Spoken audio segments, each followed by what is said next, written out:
Good morning. Am I audible? Yes, audible. Yes, yes. Yes, we can hear you. Okay, good.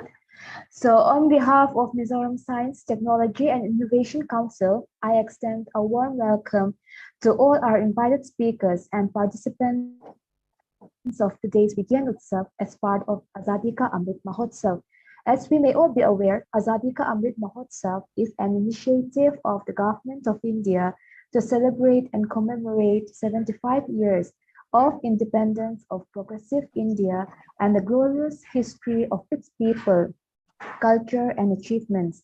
In order to showcase emerging science, technology, and innovation STI ecosystem at states and union territories and its contribution towards Atma Nirbhar Bharat, a year-long program VIGYAN UTSAV, the Festival of Science, has been initiated by the Department of Science and Technology, Government of India, under the State Science and Technology Program.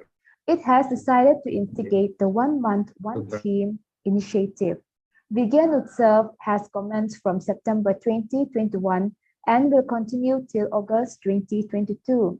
The theme for this month's VIGYAN UTSAV is Future Technologies. So to begin our program, I would like to request Pukele Ramwana, Principal Scientific Officer, Directorate of Science and Technology, to deliver the welcome address. Over to you, sir.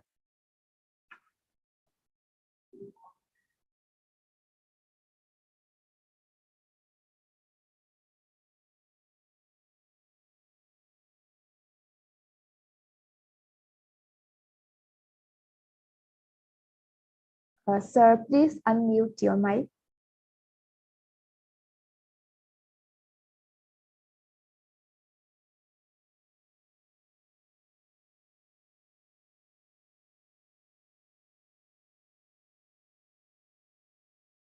Webinar organized by Mizoram Science, Technology and Innovation Council under the initiatives of Department of Science and Technology, Government of India.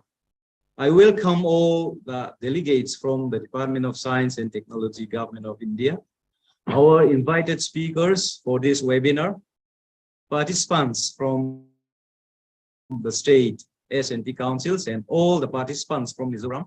I take this opportunity to thank the State Science and Technology Councils for joining this webinar. This shows the bond and togetherness we have in conducting VIGYAN UTSAV throughout India. At the same time, I wish all the very best for conducting the webinar on this month's theme, which is Future Technology. The topic for this month's theme, Future Technology, is quite apt as we have celebrated Technology Day this month itself.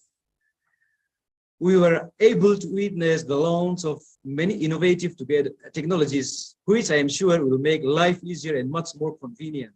Technology has reduced the effort and time and increased the efficiency of the production requirements in every field. It has brought a revolution in transport and communication too.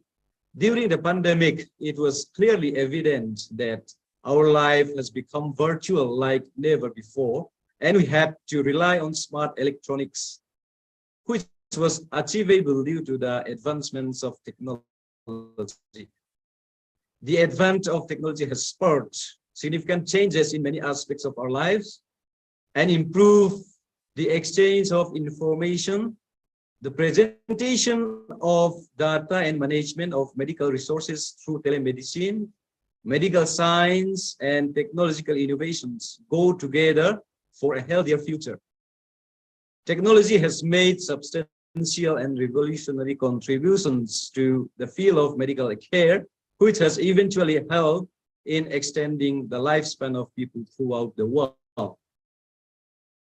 On today's webinar, we are very fortunate to have our eminent speakers to shine light upon the advancement of technology in the field of medical science and healthcare and the positive impact of technologies on the topic of promotion of green technologies. Also, how technologies can provide career opportunities, as well as a very interesting topic we have, that is future technologies on space application.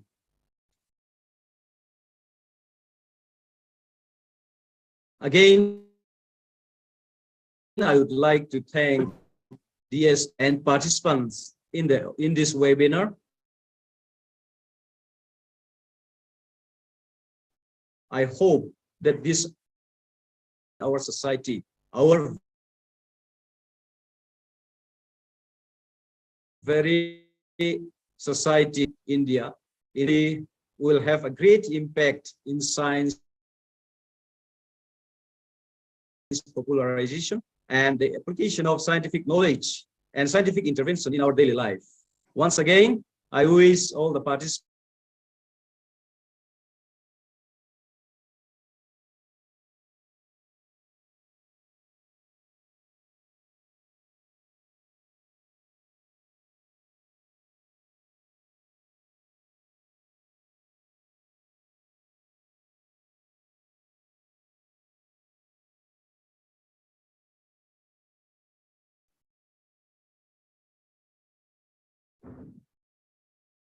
Okay, thank you, Bu Ramwana. He's facing some technical difficulties. Before we move on to the next presentation, I would like to mention that e-certificates will be provided. The participants who wish to avail the e-certificates are requested to click on the link that will be provided in the chat box and fill out their particulars. Today, we have invited speakers from different institutions who will be speaking on the theme Future Technologies. So for our first speaker, we have Dr. C. Bantuma, Assistant Professor in the Department of Community Medicine, Mizoram Medical College. I would now like to request him to give a presentation on the topic Advancement in Medical and Healthcare, Mizoram Perspective. Over to you, sir.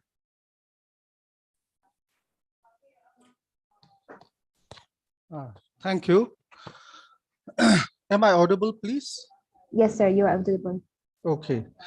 I'll share my presentation. Let me see if you can see it. Is it visible?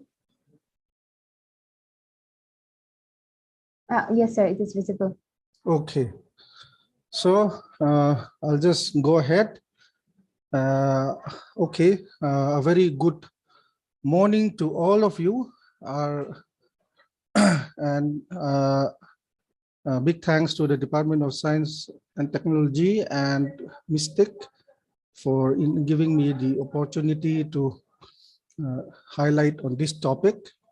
And I hope that this short presentation will enlighten some of your minds, and I hope that it may help in improving of the healthcare for future research and all those things. So basically, advancement in healthcare is a very broad perspective. So right now, even from Mizoram point of view, advancement in medical and healthcare can be discussed from wide range, right from primary healthcare to medical technologies, equipments, surgical advancements, and advancement in IT-based technology and all those things. So basically, as a brief outline of this presentation, I plan to present in such a way that we have a short discussion on what is healthcare and what are the factors or parameters that are involved in advancement in healthcare. And then we'll go topic by topic on the various branches of healthcare, that is medical science, surgical science, primary healthcare or health financing. And last, I would just wind up with what future developments that we are expecting from a global point of view, as well as from the perspective of Mizoram. So let's start with the topic. I would just like to have a small introduction by defining two terms. That is, what do you mean by healthcare and what is health technology? So this definition has been taken from Webster for the general public. Healthcare basically is effort made to maintain or restore physical, mental, or emotional well-being, especially by trained and licensed professionals. So basically, healthcare means it encompasses all the efforts, utilities, and utilization of technology as well as other medical equipments, and also the specialty services, nursing care, all those things are a part of healthcare. Now, on the other hand, health technology basically, as per WHO, is application of these organized skills and knowledge in the form of medical devices or advanced medicines, vaccines, newer techniques and procedures, and any system that is developed to solve a health problem and improve the quality of lives. Therefore, by advancement in healthcare, health technology is also a part of that advancement. So that is basically what we're trying to discuss today. And secondly, just to enlighten you, I think you're all aware that health is a very has multifactorial determinants, what we call. So it is not just about the individual disease and the treatment and the cure that is healthcare, but healthcare in the broader aspect would involve not only the individual, but the society, the community, general economic, cultural, and environmental conditions. So as you can see from this diagram, so right from the agriculture, food linkage, food production level, education, work, employment status of the person, living conditions, standard of living, availability of water, availability of healthcare services, and housing. So healthcare is affected by all these things. So from the perspective of public health, we call these factors as determinants of health.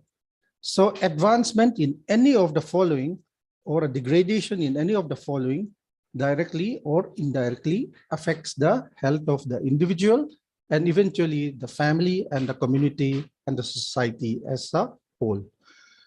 So now advancement in healthcare would encompass all these processes. See, technology is a part of it, but it involves the various things like the community processes, participation, and the quality of patient care, the quality skills, maybe the quality of the services provided in the healthcare institutions, like the administration of healthcare services, the knowledge management, sharing of knowledge, transfer of knowledge, financing, like out of the pocket expenditure and all those things, and insurances maybe, are all involved in healthcare, along with the human resources, that is the availability of trained manpower and the various policies, programs that are involved in the improvement of healthcare. So advancement in healthcare basically is a very broader aspect. So that's just to show you how healthcare is being affected. Now, while particularly when we talk about technology, like medical technology, health technology, it's basically the newer innovations that are being introduced in the form of like equipments or diagnostics or advanced medicine. Like these are some of the topics like robotics, introduction of robotic surgery, automation of healthcare services, advanced diagnostic laboratory medicines. Telehealthcare is one of the new concepts which are being promoted right now in the country. Teleconsultation and visual consultation, precision medicine, and a connected health platform to share not only knowledge but patient information and to improve the referral linkages. So these are basically how technology has affected or improved our healthcare system. And the delivery system is also important because when we talk about healthcare, the improvement or the advancement in primary healthcare is slightly different from secondary healthcare. Now, primary healthcare is basically involves the grassroots level healthcare, like the sub-centers, the primary healthcare centers, the community participation and all those things. Whereas in secondary and tertiary healthcare, it is basically focusing on the bigger hospitals like district hospitals, medical colleges, and advanced research centers. So basically, for example, in community process and primary healthcare, focuses on the accessibility of that health services being provided, affordability, acceptability of that healthcare, and is it appropriate to the society and appropriate for the technology, whatever they're having. So basically, like presence of a doctor in a primary healthcare center, or like presence of a trained manpower, or presence of a labor delivery table in a sub-center, which was previously not there, can be considered a advancement in the field of primary healthcare. Or maybe some basic equipments, if you are being providing to the primary health center or something, that is primary healthcare. Whereas in secondary healthcare, advancement would be like maybe advanced surgeries, advanced diagnostic materials like CT scan, MRI, or advanced procedures which are precision medicine, improvement in the labs. So the degree of advancement on the primary level and secondary level is different. So it involves all these things: medicine, human resource, quality of care, financing, as I've told you about the out-of-pocket expenditure, availability of cashless delivery system, all these things. And of course, in both in the primary and secondary healthcare, information technology also has a big role to play. Now, let's go to Mizoram perspective. This is basically the current health infrastructure in Mizoram. I've taken it from the Gazette, which was issued by the Department of Health on October 2021, on the updated list of health facilities in Mizoram. Like as on today, we have one medical college, state cancer hospital, that is the Mizoram State Cancer Institute in Zemabok, 12 district hospitals. This is 12 because in the health department, Aizawl district is divided into two, that is Aizawl West and Aizawl East. And so each of them has a district hospital, one is civil hospital, and also the state referral hospital, which is also attached to the medical college, is also considered as Aizawl West District Hospital. And we have a number of sub-district hospitals like Kulikon, Klabung, and this CHC stands for Community Health Centers, Primary Health Centers, Urban Health Centers, Subsidiary Health Centers, or what we call sub-center, and the day clinics, which are being run in various areas. And as per records, we now have 27 private hospitals. And this health infrastructure is catering to roughly a population of about 11 to 12 lakhs as per the 2011 census, and maybe a few thousand of the mobile population and migrants and all these laborers and all these things. So this is basically how Mizoram health infrastructure is distributed. Now, talking about the various aspects, like for example, in medicine and radiology, I'll just highlight because a few of the recent advancements that we have. It is quite different from maybe the country as a whole, or like advanced robotics and all those things that we talked about is currently not available. But I would like to highlight that these are some of the advancements. In the field of medicine and radiology, like for example, we are trying to strengthen and establish super specialty services, particularly like in the Department of Cardiology, Civil Hospital, and ZMC. Now we are starting cardiology clinics where we can have echocardiography and treadmill tests and all those things. Civil Hospital also now is currently trying to establish dialysis service that it's already available, and we are trying to improve that service in a more advanced form. Oncology, I think we must have all heard about the Mizoram State Cancer Institute. Now we are providing radiotherapy machines like cobalt therapy, LINAC accelerator, which is the recent one, which was inaugurated by the Chief Minister.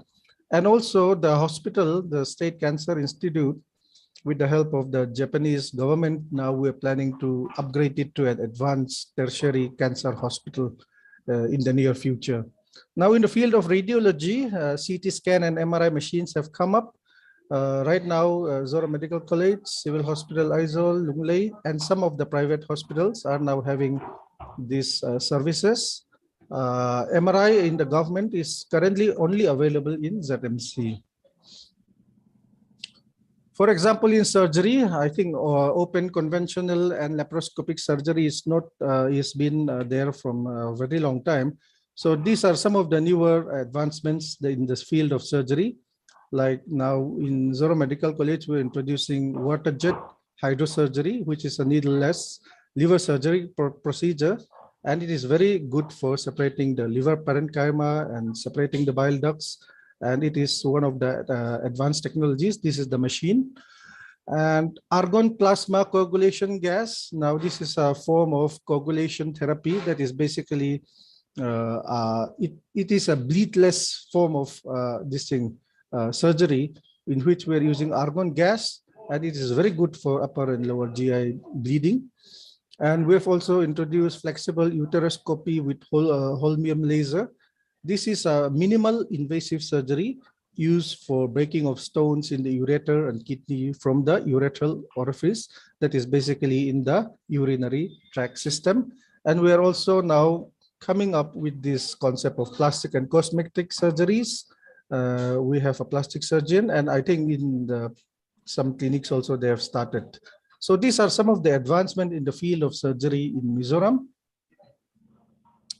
Next is in laboratory services.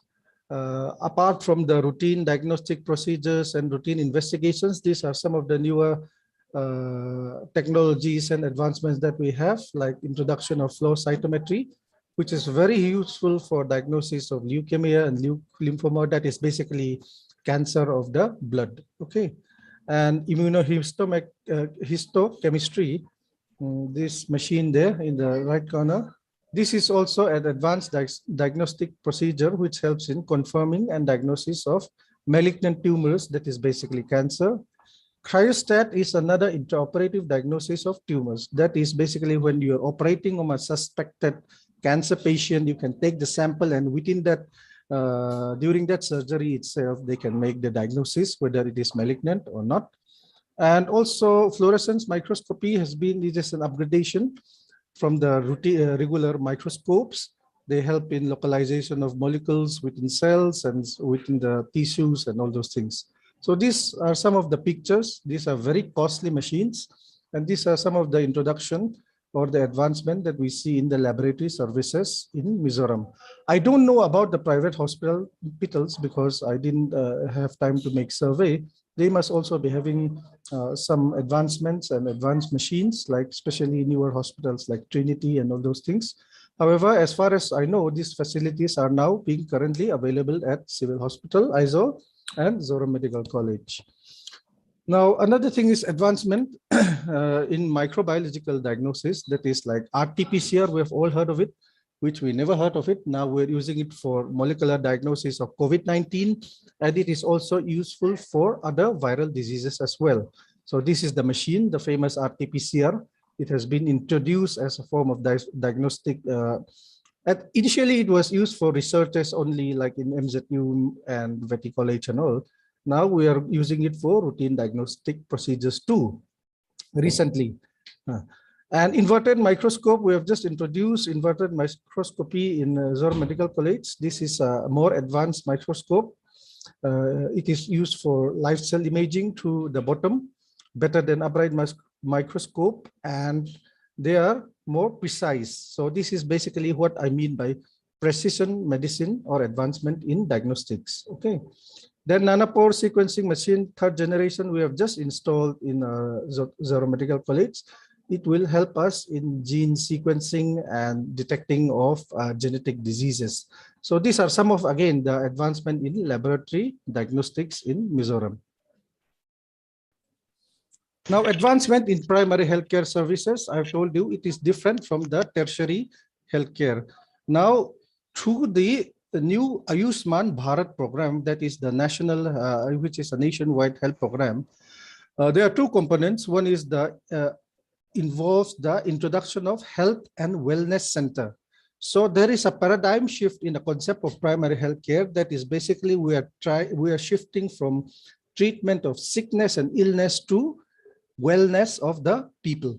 So wellness basically means it has a more enhanced and expanded service delivery system, and introduction of all these things, improved in financing, improvement in the infrastructure, participation of the community more towards the health promotion and healthcare, that is community mobilization.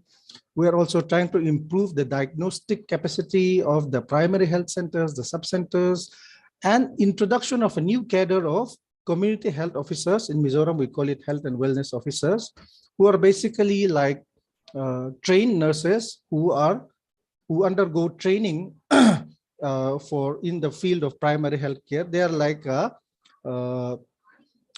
they are a link between nursing and doctors. So from nurses and doctors in between, that is a middle care provider.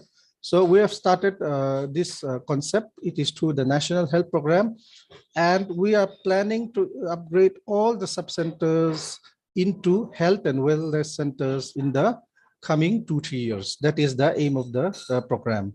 So we have also provided IT support, like sub-centers are getting tablets and desktop.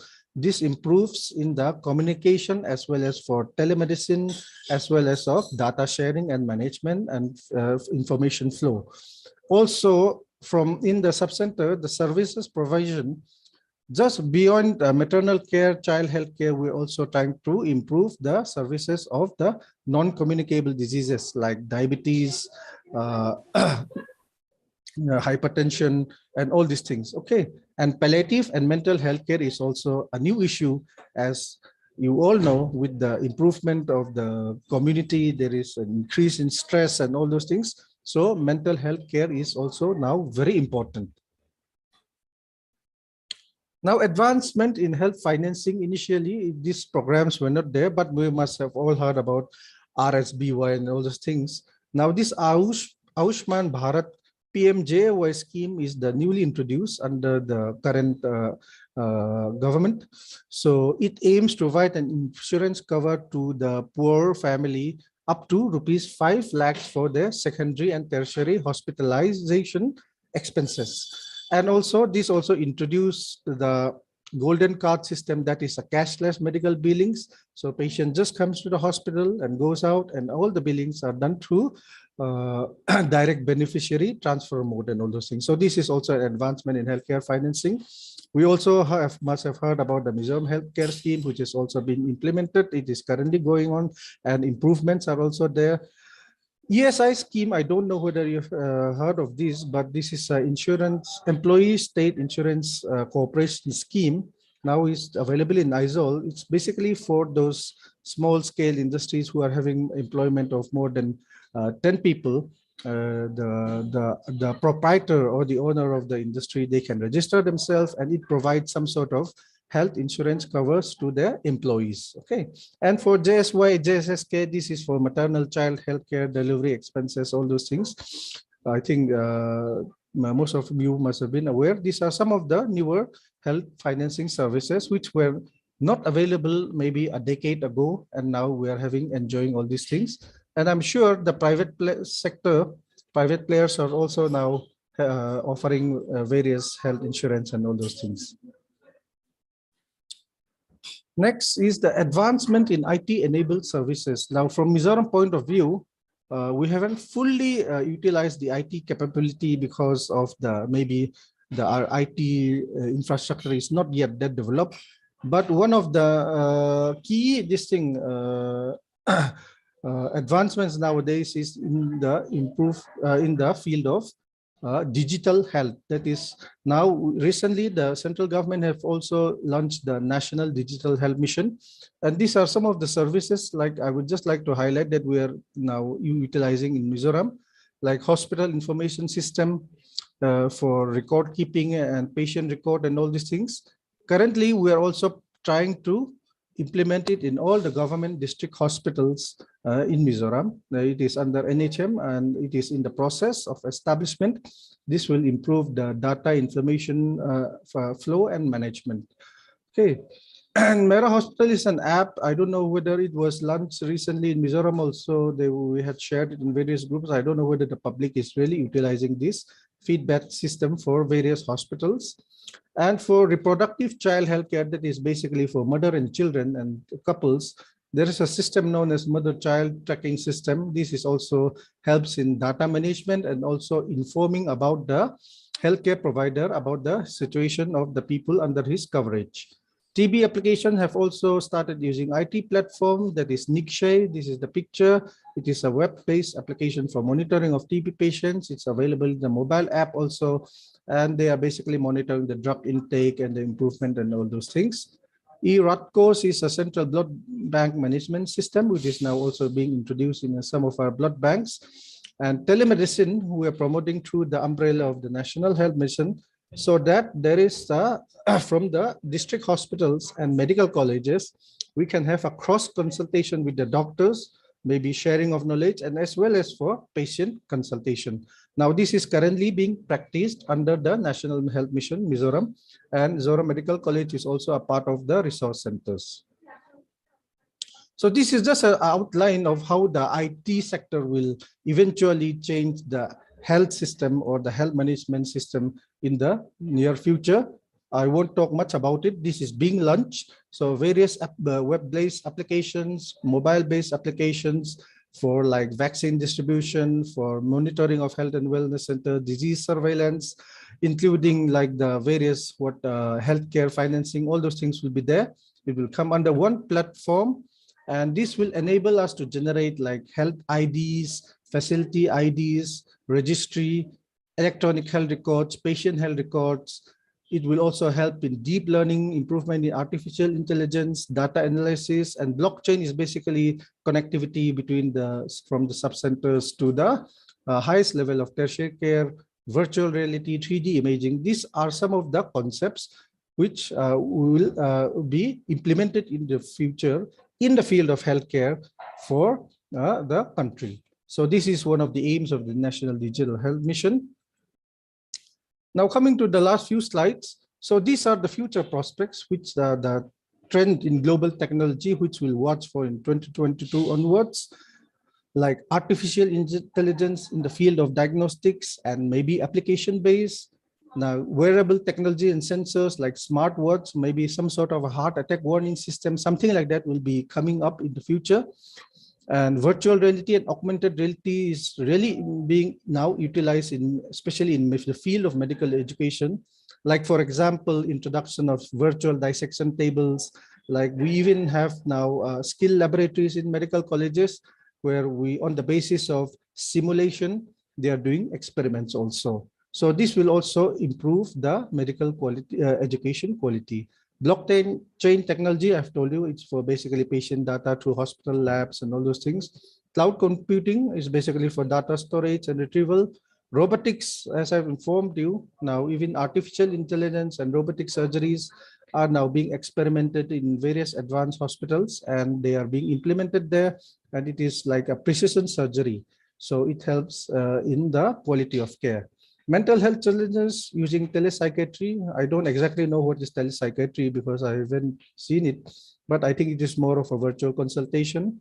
And another thing is that there will be more consumerism in the medical market, because now you're all aware that the net platform has enabled us consumer-driven healthcare softwares like online pharmacies, online consultation, all those things. Okay, so there will be a consumer-driven healthcare soon. And telemedicine and virtual consultation, which is now in the initial stage, and I'm sure this will also advance in the future. Now, coming to the last slide, these are the current future prospect, which I can know of. There might be more, but these are the major ones. Improvement and development of super specialty services and centers of excellence for healthcare, like in Civil Hospital Aizawl and ZMC, we are in the concept stage and we are now starting the groundwork. Advanced tertiary level care hospital, which I've mentioned about, in coordination with the Japanese government at the Cancer Institute in Zemabog. Advanced critical care block, advancement in critical and intensive care. This will be this has been sanctioned by the Ministry of Health, we are planning to set up a 50-bedded critical care unit center here at Mizoram Medical College from the coming year. Upgradation and strengthening of rural health units like sub-centers, PHCs to health and wellness centers, so that they provide a wider domain and range of healthcare services, and introduction of that middle-level healthcare provider. Upgradation of all the diagnostic facilities and blood banks in the various district hospitals. Now, tissue organ transplant facility and robotic surgeries. Right now, it is a concept stage in Mizoram Medical College. We are trying to do that. This will definitely improve and help the public of Mizoram, because I think kidney transplant and all these things are very, very costly in the, if you go to the, if you're being referred outside, and if you can do it here, it will help the public.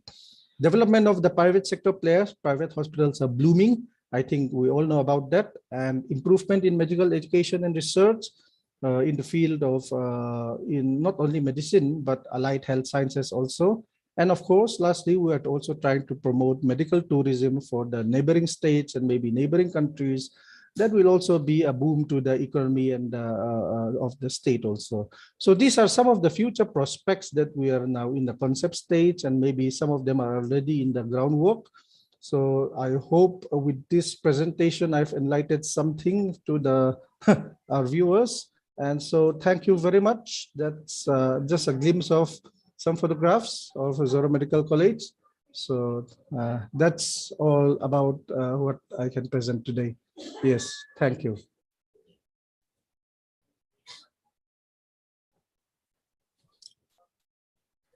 Thank you, sir, for enlightening us with the status of health infrastructures, super specialty services in oncology, cardiology, etc., advancement in surgery, laboratory services, primary health services, health financing, and IT-enabled services in Mizoram, and global healthcare technology trends, as well as the future prospect of Mizoram healthcare. Again, thank you, sir. So for our next speaker, we have Dr. Karabi Das, Program Manager, Technology Innovation, AIC Selco Foundation, Guwahati, who will be giving a presentation on the topic Future Technologies, Promotion of Green Technologies. I would now like to invite Dr. Karabi Das to give the presentation. Over to you, ma'am. Thank you. I would like, first of all, I would like to thank Mr. Mizoram for inviting me to such a interesting platform where I can exchange my knowledge, our work that we are working. So I'll start with sharing my screen.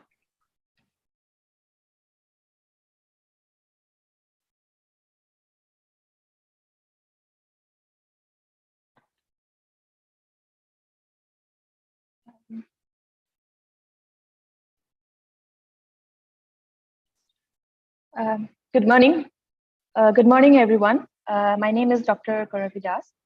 I'm here working as a program manager in AICSF under the Technology Innovation Department. As we know, in this decade, in last few decades, there has been a change in climate, which has a very bad impact in our livelihoods, in the environment, and in our day-to-day lives. So today I'll be sharing a few concepts, knowledge and understanding on promotion of green technologies and how it is going to have an impact on the climate change.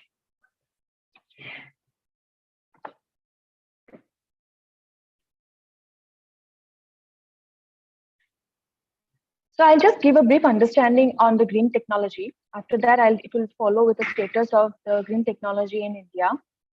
I think it will be very interesting to understand what is the importance of green energy in rural India. As we see, the rural India is the place where actually it is not connected to the grid. After that, we will discuss a little bit on the catalyst for promotion of green energy and how AICSF is promoting green technology among rural India. So green technology actually is an umbrella term that describes the use of technology and science to reduce the human impact on the natural environment. Under this green technology, many of the technology has been invented, many of the appliances has been accepted by the population. So one of the examples, if we see, is the LED light. It's a simple example of green tech actually. The government has taken a lot of initiative to promote incandescent light among in India because of its efficiency. And if we see technically, LED has a lifespan of about 25,000 hours, which is almost 95% more than the incandescent light. The incandescent light that has been used in, for example, in villages, it has a lifespan of mere 1,200 hours, and the cost is too high for them. Primarily, the requirement of a light is actually luminescent. If we see 7-watt LED will give some luminescence of about 60-watt bulb, which is 10 times more efficiency. This shows that the green technology has a very good impact in the consumption of electricity, because the electricity that we are using is basically produced from the coal. And that is how, again, we are pushing more into coal energy. There are some other examples of green technologies also, other than LED. So a few of the examples, if I can say, is the solar. Solar was exactly not new, but during a period of time and extensive research, the cost of solar panels have drastically decreased, and the acceptance has also increased. Earlier, if you see, almost 10 years back, solar purchase power of solar panel was very high. Right now, with more efficiency and with a consistent supply chain, solar panels can be seen everywhere now, in rooftop, in solar pumps, in other appliances. Another example is the wind energy. It's a good example of providing steady, reliable energy. In India, if we see, actually, it is mostly in the offshore, in the coastal areas. And most of the windmill, we get it in the south of India, because we get most of the coastal areas over there. However, if we see, that is about 30 to 40% of India. Major part of the India is the largest part of the interior India is the land. So it's quite difficult to bring that energy or to transmit that energy from coastal areas to the inner part of the area, which if we try to do so, then the cost of transmission will be also high. So the wind energy is very reliable among near the coastal area. However, if we can say solar, then it is reliable among any geographies. Other than these two, there is one interesting technology which has came up, is the vertical gardens. Basically, in urban areas, if we see, the buildings are so cemented, they are so gray that trees has been cut down, parks has been removed just to build high rise buildings. And this has impacted the climate change. This has created a lot of CO2 emissions. Now, what architectures are doing is that they are creating vertical gardens, which are basically actually growing stacked vertical agriculture. One such example, if we can say, is the hydroponics. It does not need soil, and moreover, more production can be done without soil. One interesting example is the program thermostat. If we see in our offices or in our home, there is inbuilt temperature controlled thermostats. These are actually one of the best green technologies for now, because if we are not there in home, it seems that the energy will be running out. So these program thermostats are scheduled and automatically adjusted with the temperature. So even if you are not at office or not at home, these sensors can automatically switch off the thermostats. As we see, the green technology has been developing in India in a very rapid way. Indian government has also taken a lot of initiatives in promoting green technology.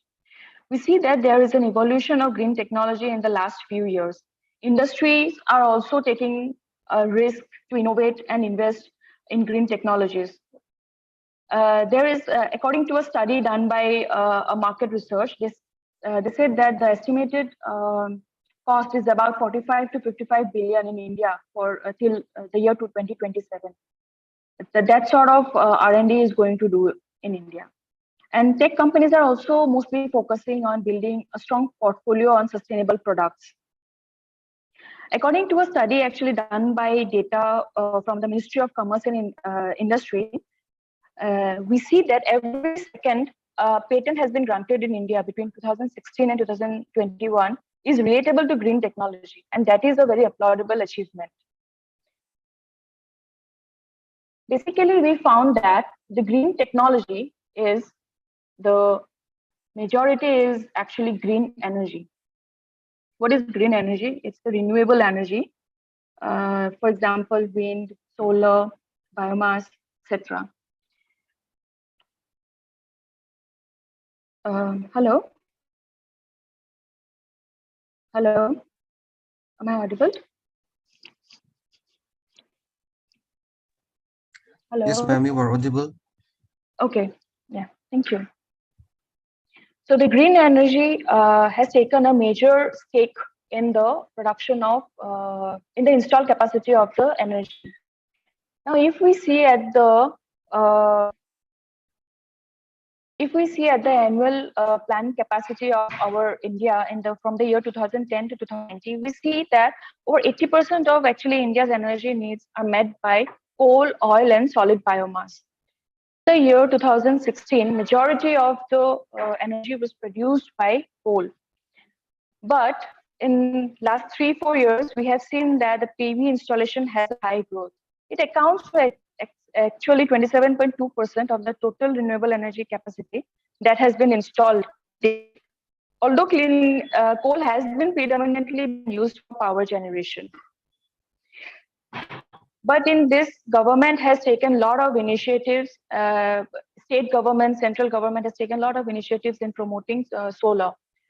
In coming years, till 2027, a lot of policies and schemes has also been implemented. If we look at the energy outlook of India, we see that in the last decades, there has been an increase in population. With the increase in population, the income has also been increasing.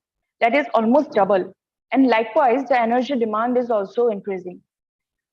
Since till date, most of the energy has been actually met by coal, oil. So that is a big question that in coming years, if we don't go to green technology or if we don't switch or if we don't opt for green energy, then there is a big risk of climate change. There is a big risk of natural calamities in coming future. Looking into it, right now, according to the government data, we have seen that almost between 98 to 99% actually of India has been electrified. But a study by IEA, International Energy Agency, it has been found that although there has been a grid connection, there are a lot of power cuts, there are a lot of current abruption in rural and urban areas. We see that almost 20% of the urban has no power cuts, but still there are more than 50% actually there is a cut in urban areas. In rural areas, more than actually 50% has a power cut almost few times a day. So it seems that these multiple power cuts in a day can have an effect in the livelihood because in most cases, electricity plays a major role for rural and urban population. Although there are government schemes and policies to help population on electrification, for example, Din Dayal Upadhyay Gram Yojana, which is basically the electrifying rural areas. There's Pradhan Mantri Ujjwala Yojana, that is connecting all the rural households with LPGs.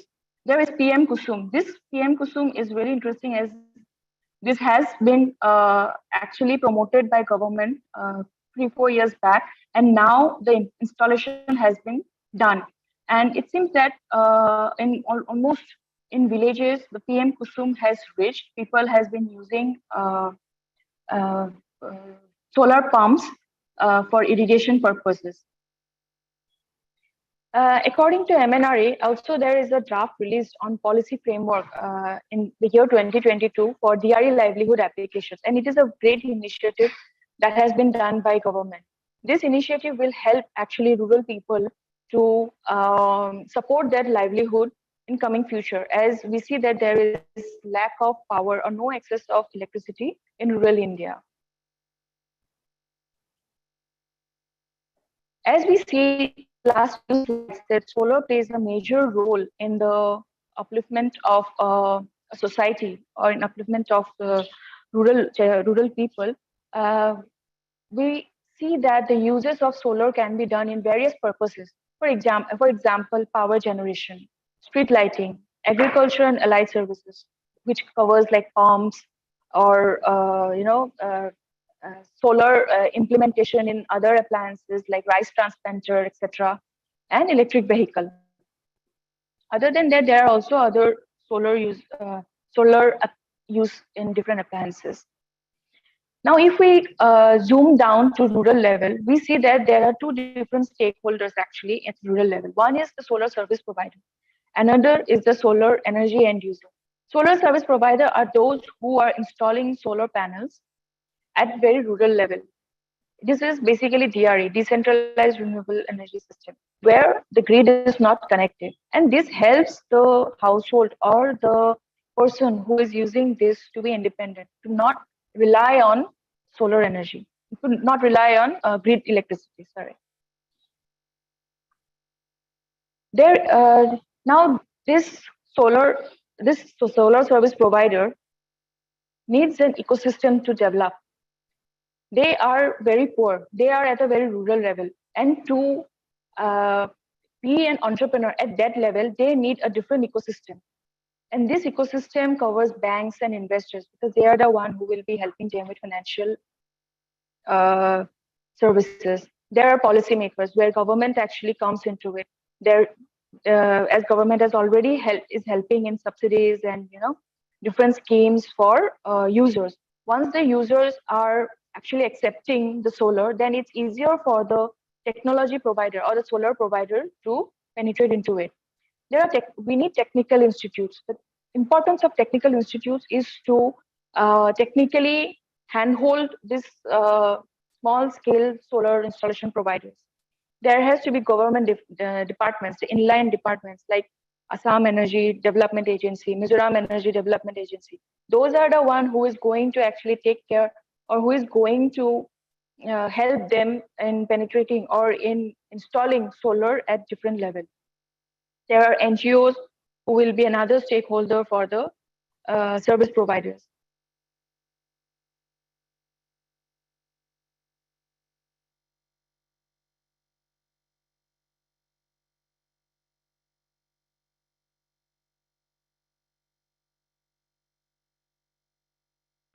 Entrepreneurs and private companies are going to give them another market, districts or other state equipment manufacturers. These equipment manufacturers actually plays an important role in the ecosystem development, because these equipment manufacturers will be the linkages for the supply chain of their installation components. For example, in the installation, if a person needs a solar panel, they will need one battery, they will need one inverter, they will need wires. If these all components are available locally, then it helps the entrepreneur to set up his business and to deliver or install solar at that local level. And this will also create confidence among the users. Now, this solar installation provider, they basically need four important help. That is, they have to understand the technical know-how, because once the solar panel has been installed, it has to be maintained for a longer run, for 10 to 20 years. And for that technical know-how is a basic requirement for the installation provider. They need financial support. They need the understanding of market. and they need documentation. Why they need documentation? Because there are different rules and regulations by government or by different users that there has to be some certifications of the installer to install this capacity of installation. And this all support has to be provided in the ecosystem itself, so that the installer has the opportunity to gain all the information at that level.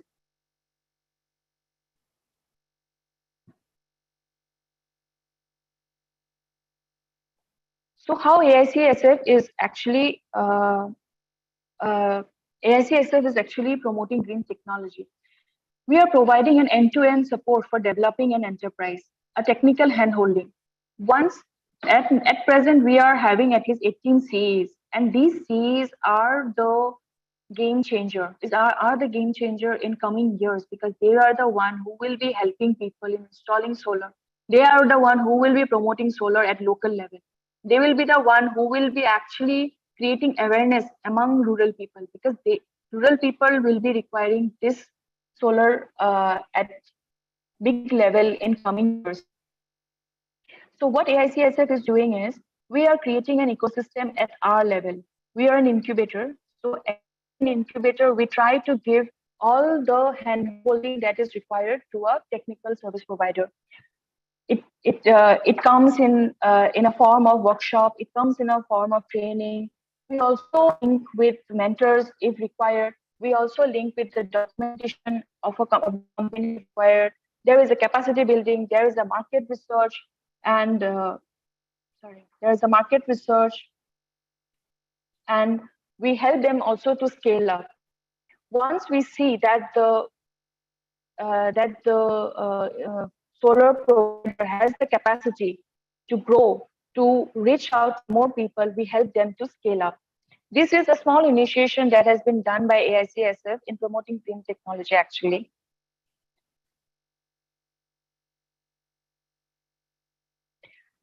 So what are the actually impact that our solar service providers has given till date? We have 18 solar service providers. They have created a supply chain in this solar service providers are from 3 different states. We have from Mizoram, we have Meghalaya, we have from Assam. And they have created their own supply chain. Now, in the remote also, you will see one solar panel, you will see an inverter, you will see a battery, you will see someone who is actually connecting those. So that is the impact actually that this service providers has given. This providers has also created a job that is more than 180. They have applied solarized appliances. More than 100 has been solarized till date. They are also training locals. That is, they are doing capacity building whenever they require. See that there are youth who are capable of installing solar or capable of understanding what is solar. Then they go for local trainings also. And this impact actually will have a ripple effect in coming future. In coming 5 years, we will see that most of the villages are solarized. Most of the villages has 24 hours electricity. And this is how actually the promotion of green technology can be done. Just to share a glimpse of our solar service providers, we have they have actually appliances like solarized appliances like blacksmith blower, sewing machine, printing machine at ground level, at local level, at rural level, if I say. And this has helped actually women to be more independent, men to do their own livelihood. So these are some of the impacts that our providers has given till date. Moreover, they have also solarized some of the innovations that have been done our innovators. For example, this is a solar-powered rice transplanter. This doesn't need any power tractor or any other powers. This can be run in solar whole day. Another is like solar-powered dryer. This dryer can dry any horticulture product, for example, ginger, turmeric. It can also dry fish, mushroom. So this is also a a source of income actually for a rural person. One such more example is solar powered egg incubator. This is a big actually step for us also, because these egg incubators earlier were run by electricity grid, and due to the power cut few times a day, it has impacted the hatchability. The hatchability is just 40 to 50%. Right now, with solar powered egg incubator, the hatchability has increased to between 80 and 90%. So that has also helped the egg incubators a lot. Thank you.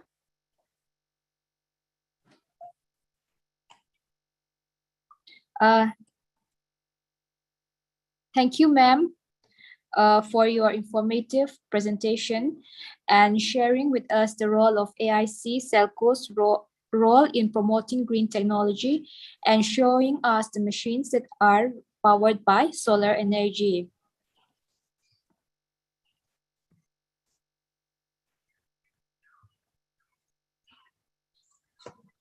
I hope I am audible. Yes, yes. Okay. Okay, moving on to our next speaker, we have with us Dr. Vanna Shwaya, Senior Technical Officer, National Institute of Electronics and Informative Technology, ISOL, and his presentation topic will be Future Technologies, New Career Opportunities. Over to you, sir. Thank you. Thank you, Dr. Ladin Puyi, and all the organizing team of this webinar. I hope I'm audible. Yes, sir. Okay. So I'm really grateful, actually, and very humble to give a presentation today. Today I will be talking about, I will share my screen. Yes, sir.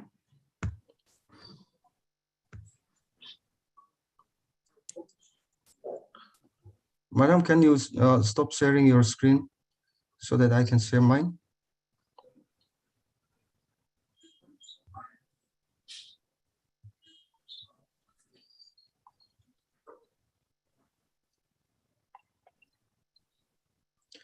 Madam Karabi, can you please stop sharing your screen?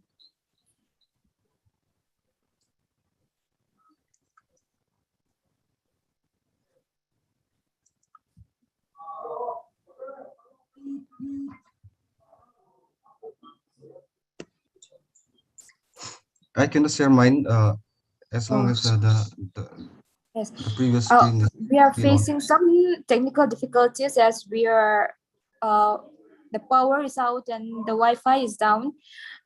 Please bear with us. We'll try to fix the situation.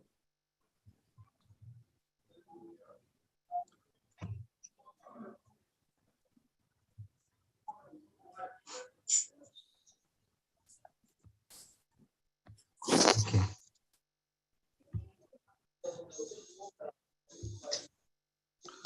Okay. I hope you can see my screen now. Yes, sir. All right. Thank you very much once again. And today I will be talking about future technologies, or rather emerging technologies. I will be giving these technologies, this speech in the perspective of IECT, that is Information, Electronics and Communication Technology, because I am from a background of IECT. Here I put IECT because of this. I put electronics here because we have to understand that electronics is the backbone of information technology. Only with the advancement of and the development of electronics, we can develop our IT. So last year, or rather, let's say, decades ago, we have a handheld phone, which is big and cannot do anything much. Nowadays, we are having all smartphones, everything smart. Even our refrigerator is becoming smart, smart TV, and all the household of our household items, electronic items, has become very smart now. So we are moving towards smart of everything. That is when we talk about IoT, Internet of Things, will come into pictures, and artificial intelligence and data science and all these things. I will talk about all those things in, uh, I'll just give a brief description, or I'll just give highlights about those technologies and where we can have a career opportunities at the end. Okay, so the outline of my speech will be like this: where artificial intelligence, machine learning, deep learning, cloud computing, Internet of Things, data science, blockchain, and full stack development.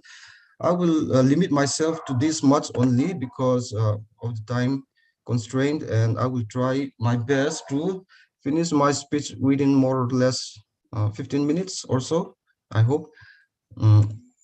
So we have artificial intelligence. Let us go to artificial intelligence now. It was coined by John McCarthy. So what is actually artificial intelligence? We are trying to build a machine. In artificial intelligence, we are trying to build a machine which has the capacity to think, capacity to recognize an object, or capacity to act according to the environment. That is called artificial intelligence. What we are trying to do is we are trying to mimic whatever the intelligence that we have in a human intelligence, and we try to put it into a machine. That is what artificial intelligence is all about. It is a very broad subject. It is a very broad uh, what studies, and artificial intelligence will touch everything in the near future. It will go to, it will be used in medical electronics. It will be used in agriculture system. It will be used in everything. So we are talking about smart cities nowadays, and that is when artificial intelligence will come into picture. So let me just move forward. And here, the usage of artificial intelligence will be in robotics, business analytics, and marketing, healthcare, and everything. So when see, if you watch Netflix, whatever you search on, or say YouTube also, the type of things that you used to watch will come into the picture. The next, so that is where artificial intelligence is being used in our day-to-day activities as well. Healthcare, we all know about smartphone, where we can check our blood pressure, hypertension, everything. And so this will increase, and we will try to, the technology is moving towards everything smart, where we don't have to use human intelligence at all. So we are moving towards that, and we are still in the early stage of artificial intelligence.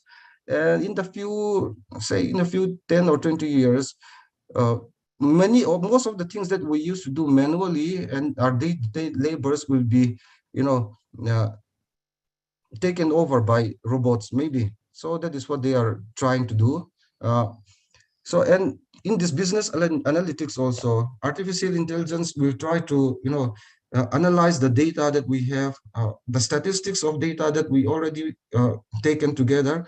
So from that statistics, we can know that where we have to put our money, or like that. So where we can start up the business there, here and there. So everything will start with artificial intelligence again. So same with marketing and healthcare. Here we have artificial intelligence. This artificial intelligence, machine learning, deep learning, all comes under the umbrella of artificial intelligence, but with a little bit of differences. So artificial intelligence, we mainly think about robots, or a self-driving car that we already heard about. The Tesla has already manufactured in America, self-driving car. And all these things comes under the artificial intelligence. And when we talk about machine learning, this is a little bit about software. So artificial intelligence is both hardware and software. Let's keep it that way. Machine learning is simply a software where we put a data. The computer will try to learn from the data, from the environment, from the surroundings, and try to make a decision of its own. So that is when, we use neural networks. So that is simply mimicking the nervous system of our human brain.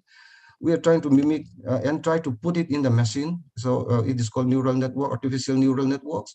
And we have deep learning, where we go deeper. We talk about convolution neural networks here. So I will not go into deep about these things. This is where, in computer technology, this is where, it is vast research right now, and it is going on because there is no end to this research. Now let's talk about Siri. Here we know Siri. This is an example of artificial intelligence where we can ask questions, and Siri, we heard about Siri. This is an Apple product, and for Amazon product we have Alexa. Microsoft we have Cortana, and Google we have Google Assistant. So where we can ask questions. These are the simple, this is an example. This is a development of artificial intelligence, which is not very intelligent as of right now. And so we are trying to put more intelligence into these things. So this is still in the development stage, as I have said before, and it is still, into research, and they are trying to make it more and more better and even smarter than this. Okay, so let me go a little bit deeper here. So what is artificial intelligence? It is simply the science of getting machines to mimic the behavior of human. So machine learning is a subset of AI that focuses on getting machines to make decisions. All right. So a machine will be able to make a decision here, like whether we will give them a picture of, we'll give the machine a picture of, say, a flower in a table, and then it will be able to recognize what kind of flower it is, what kind of birds it is, and it will be able to recognize human. And that is when we have a deep research on face recognition and fingerprint recognition as well. So all these things comes under machine learning. And then we have deep learning. It is a subset of machine learning that uses the concept of neural networks to solve complex problems. All right. This is a very complex problems, like where we don't have the right or wrong answer. There are some questions where there is no right or wrong.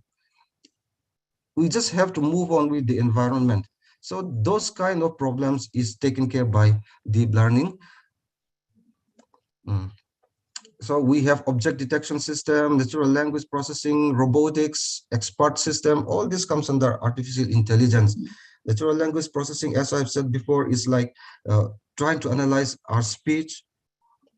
Whatever we speak can be recorded and written down by the computer itself. Like so we used to have in office, we have to have shorthand people, no? So the people who used to document everything. So if we have a very good natural language processing system, we do not need to have people who will have to write down or documents all the meetings as such.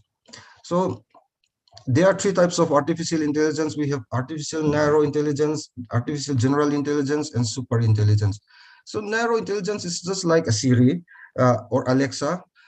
So it involves, simply communication between the objects and the people.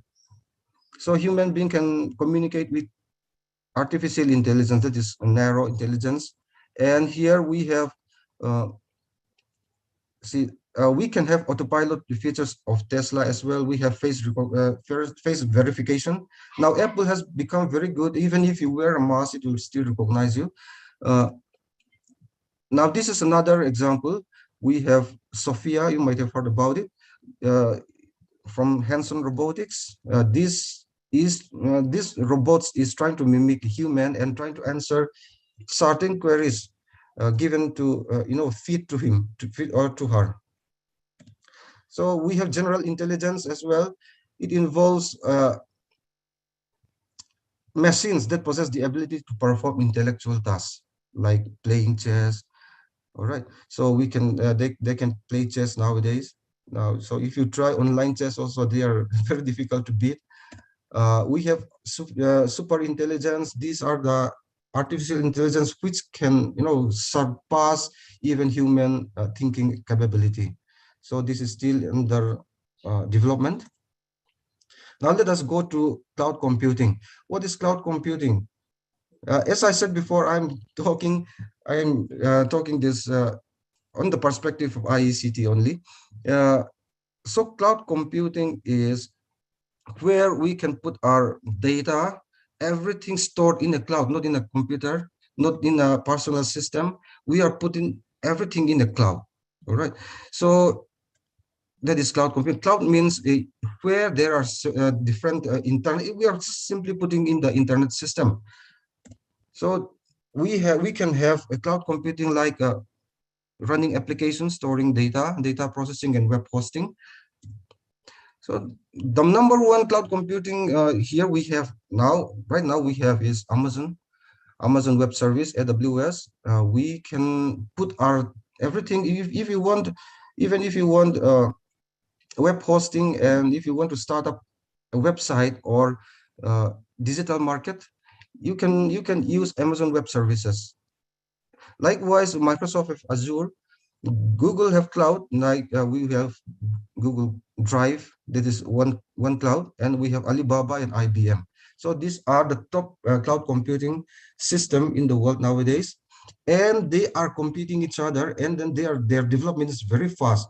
We can use their services free of cost, and we can pay them according to our needs.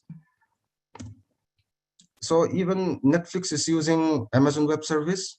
We all know that Netflix, they put lots of videos and movies where we can watch whole day.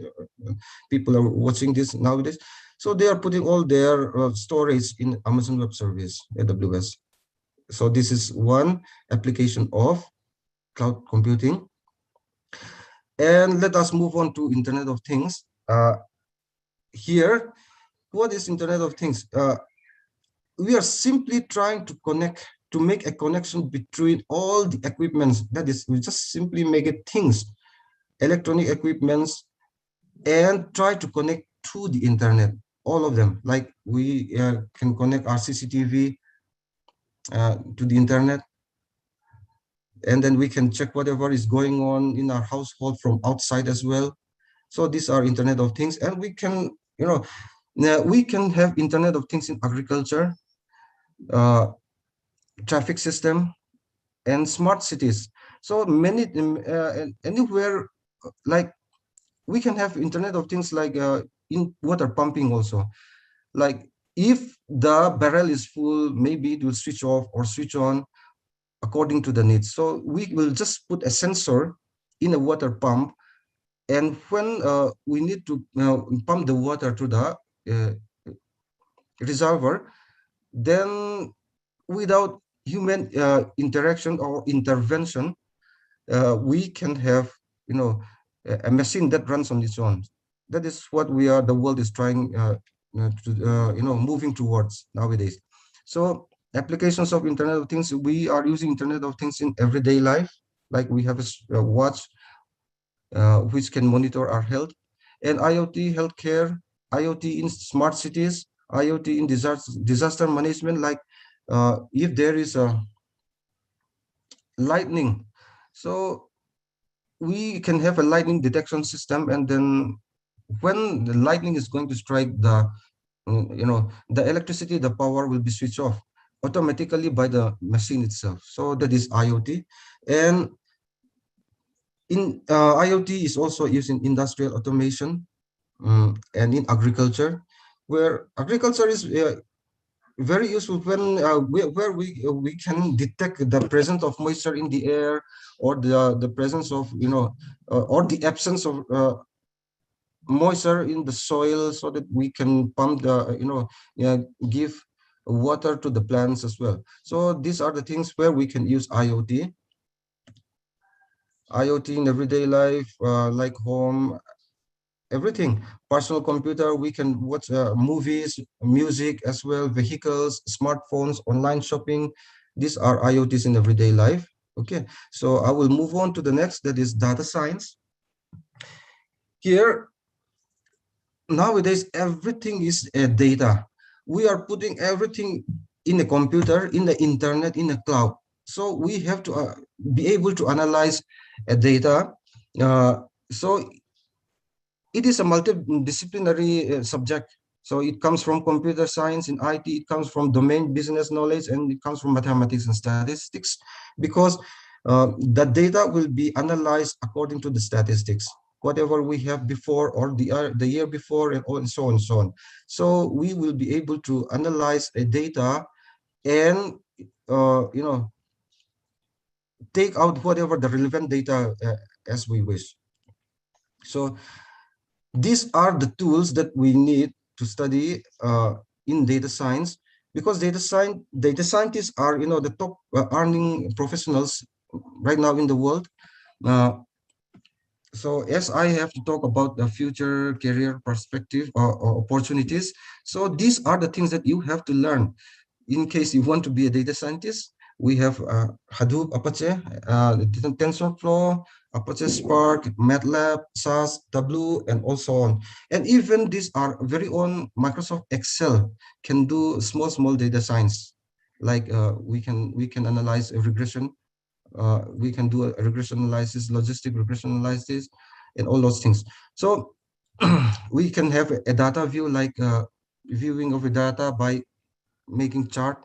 So even Excel is very powerful. So let us move on to ledger technologies. So these are the ledger technologies. And here we have, this is a bit about, no, let me move here first.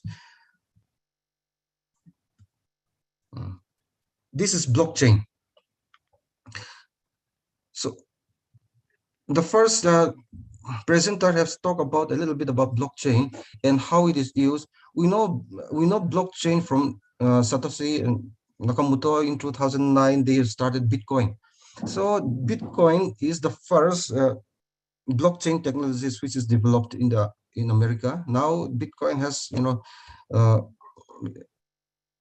we are moving towards Bitcoin, which is distributed system, which is not centrally controlled system.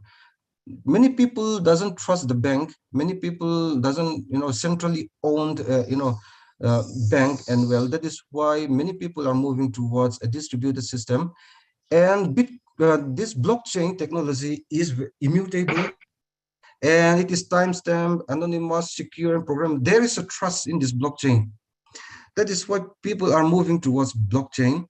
And we can use this not only on cryptocurrency, we can also use it on our day-to-day activities, like universities can distribute, a blockchain technologies where they can, the employers can, validate the students through the blockchain technologies, because many people are using fake certificate as well. If we use a blockchain technology and people can, the employer, a company can check the validation of a person's through a blockchain, that would be very useful. Likewise, you can put everything, the data, in a blockchain technology, and people are moving towards this. After 5 or 10 years, maybe even our government will move towards blockchain technology, where we can disseminate all the paperwork through blockchain technologies. So it is immutable; it cannot be deleted. That is the main thing. And whatever you have done, everybody is going to see this. So there will be transparency in blockchain technology. So this is what people are moving towards. And India is lacking behind on this blockchain technology as well. Nowadays, even the scientists of India are actively participating in blockchain technology to make a blockchain network in India. So these are where we use a blockchain. It is not, like I said before, it is not, limit itself to cryptocurrency only. So we can use the blockchain technology itself in various items, various, various fields, like even agriculture, we can use blockchain technology. And like in medical field, in medical electronics field also, we can use a blockchain technology, like all these things. So if we want to be a blockchain expert, this is the catch again. We have to there is a hyperledger.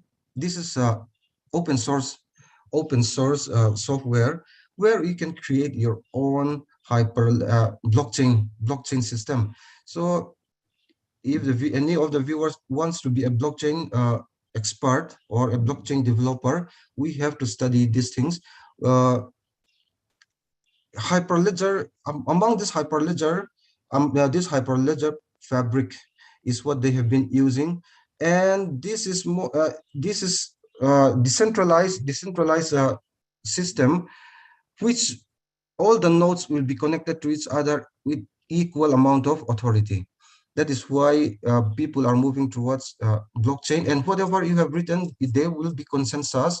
Unless there is a consensus, there will be no transaction. In banking, like banking transaction, people will have to validate your existence, and then there will be transaction on this. So there, let me talk about this full stack development. This full stack development is also, I'm sorry if I'm moving a little bit towards technology. I am very sorry, but this is what the market are looking for nowadays. The companies are looking for a full stack developer. What we have, if you want to be a full stack developer, these are the things that you will have to learn. There are so many things that we have to learn, but see, we have JavaScript, we have Node Java, we have .NET technologies, we have Android, AWS, Amazon Web Service, and all these things. So these are the things that we have to learn if you want to be a full stack developer. So yeah, all these things, Python, C++, JavaScript, even one of this language is quite tough, mind you. So it is not possible to understand and be expert in all of these things. We simply have to choose at least one of them and be expert in one of these. So these are the, okay, I'm coming to an end of my speech. These are the list of highest paying IT jobs. We have data scientists, like I said before, who can analyze data, and these are paid well because from their analysis, market is moving. So we talk about Netflix. So we have Internet of Things. We have big data engineering. So even big data is come under data scientists. We have software architect, blockchain engineering, developers, so engineering, cloud architecture, full stack developer, artificial intelligence engineering, and digital marketing. These are the things that people are looking for in the IT. So what we have here is that in future technologies, all these are coming to future technologies because all this branch of science in technology are not yet coming to an exhaustion. It is they are all in the early stage of development. So like I said, all this branch of studies are not going anywhere until we can satisfy ourselves in the field itself. So Internet of Things, so smart city, we talk about smart city, but this smart city will take a long time to actually fully function. So there is a future perspective in IoT, like data science is not coming to an end, and we talk about blockchain and cloud computing. So these are from my perspective, these are the things that we we can move forward to study so that we can have better job opportunities in the future. Thank you very much.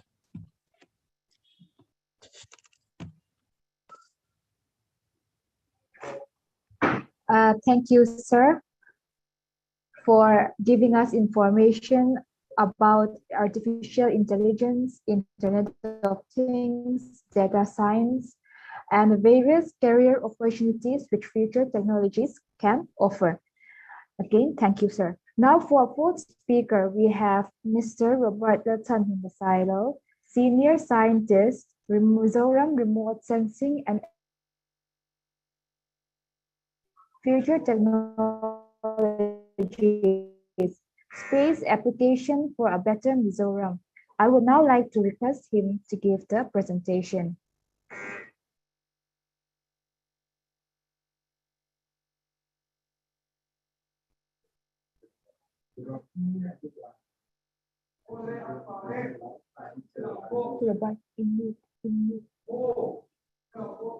Yes. Okay. Thank you, Dr. Lidini. And I think we have taken a lot of time in presentations from the previous speakers, so I'll try to make it quick and fast. But since my topic is a little bit broad, so I will try to squeeze it down and concentrate on the part of the technology, the space technology that I'm currently working on, and try to give you some insights on it. So I'll just share my slide.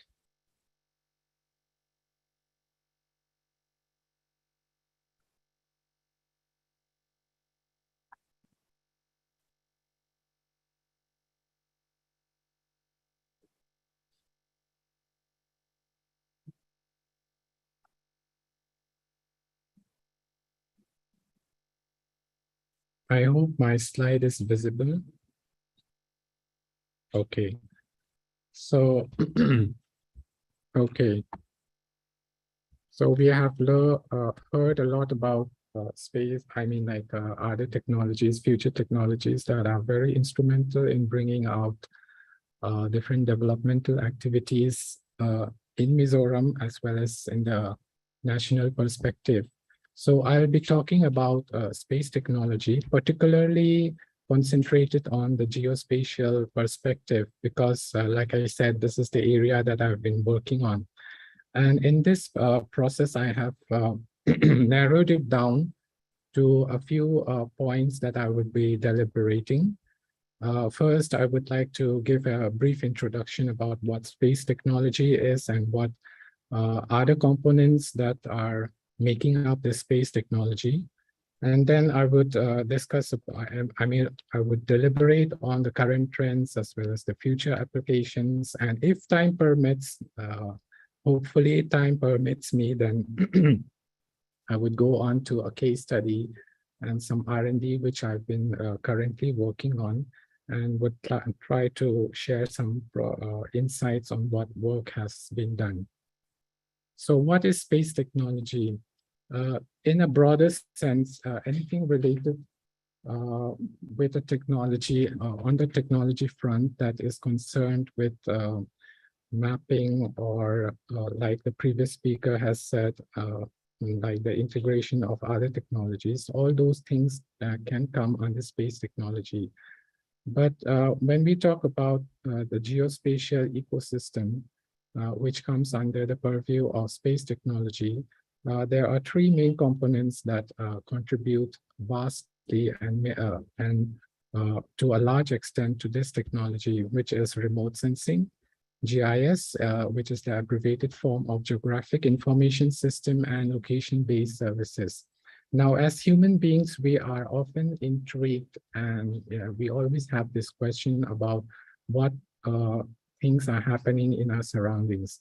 We often have questions like what, who, where, and how did it happen? So to answer all these questions, at some point, we rely on technology to give answers to our questions.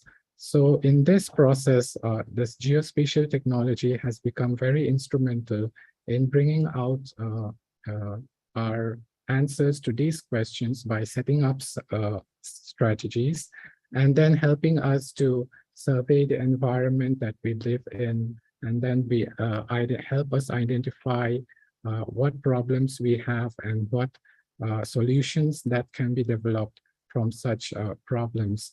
So all these things is taken up by the technology that is given out to us in a ready-made form. So firstly, I would like to explain about what remote sensing is, because this is a branch of the geospatial technology, which has given a really broad impact, high impact on the use, on the usage part. So remote sensing is basically the study of the a subject or an object or a phenomenon on the surface of the earth. And those interactions that happens is captured in an image form. So, so the basics of remote sensing lies in the use of electromagnetic spectrum, which spreads right from the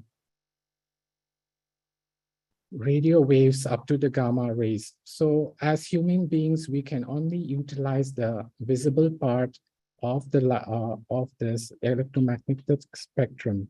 So with the remote sensing technology, this range is expanded towards the high frequency as well as the narrow frequency wave bands. So this helps us to understand what's happening around us, which is captured in image form and then given for further processing.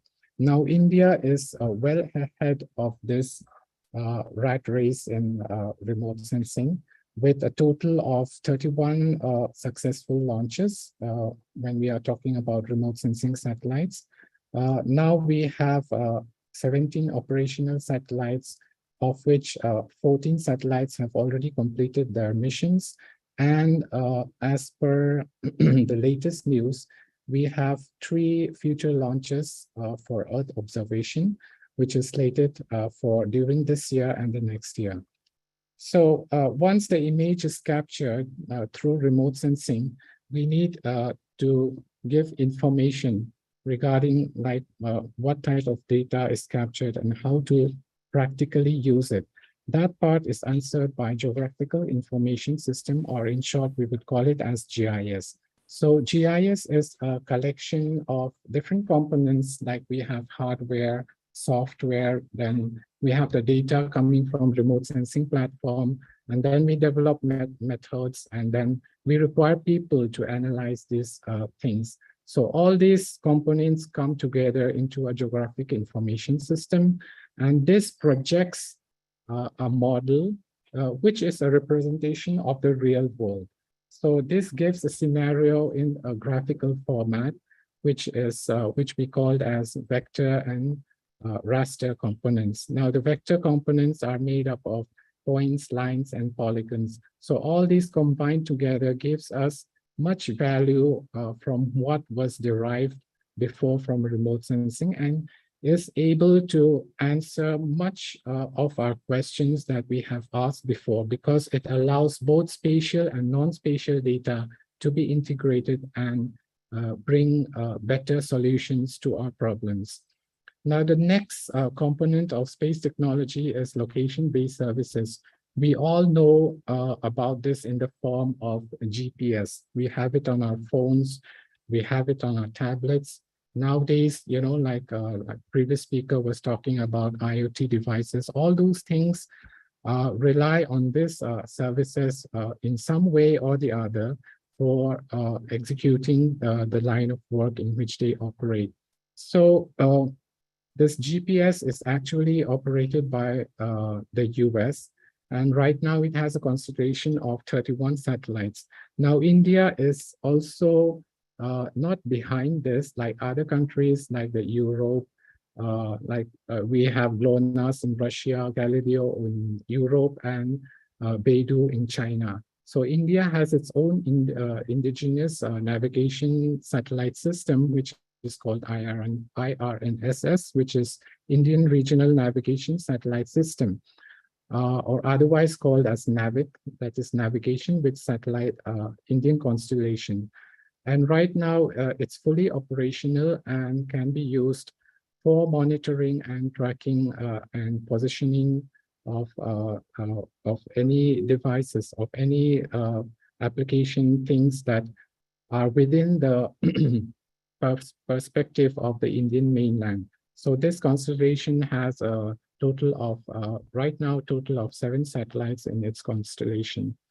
So all these technologies, besides other emerging technologies, have become very instrumental, because geospatial technology itself opens its gates to all these emerging technologies like we see like 3D visualization, cloud computing, then we have IoT and all the machine learning and artificial intelligence technologies.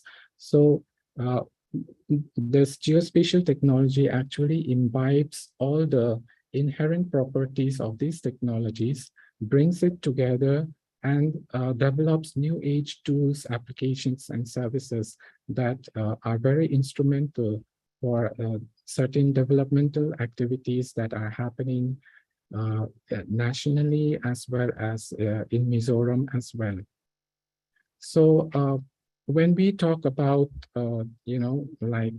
betterment of Mizoram, then we should be looking at the economy part as well, because any technology that doesn't have any economic impact as a whole cannot really impact its utilization. I mean, the importance becomes low. So when we look at the global geospatial technology market size, which was an analysis done by Geospatial World from 2017 to 2025, the rate of growth has been progressively growing. And for 2021, from 2021 to 2025, there is an estimated growth that would lead to the much expansion of this technology by 14.61 compound annual gross rate. On the Indian perspective, this growth is also similar with the global trend. And for 2021 to 25, the increase in growth is projected to be 13.36%. Now, this current growth in the market is driven by technology innovations, then integrations with workflows. When we say workflows, then I mean the integration of geospatial workflows along with the mainstream technological workflows. So along with this, the augmentation of spatial analytics into the business process is also one of the reasons of this growth. And then we have government investments that are slowly coming up, and some reforms in the public policy, as well as roles played by geospatial agencies on the government front, which will be taking this market growth much further high post 2025. So coming to the utilization part, on a national perspective, the geospatial ARTA report of last year, that is 2021, has projected, has given assumption, like a projection of 10 different sectors in which this geospatial technology has been used in the country immensely. So the majority of it is occupied by defense and intelligence, which is followed by urban development and then utilities, as you can see in the slide. Now, on the Mizoram perspective, on the Mizoram scenario, the current trend is slightly different, because here in Mizoram, we all know that it's a hilly terrain region, and the government has a different policy, a different outlook towards technology itself. But I'm not saying that we are lagging behind, because this technology is slowly catching up with the pace of the national trend. So currently, the utilization trend is towards agriculture and allied, natural resources management, disaster management, and recently we have health services coming into this scenario, as well as urban development in the form of smart cities and AMRUT projects, as well as information and communication technology. Potential utilization is still there because the current utilization trend is still not catching up to the full potential of this technology, which I will be discussing in the next slide.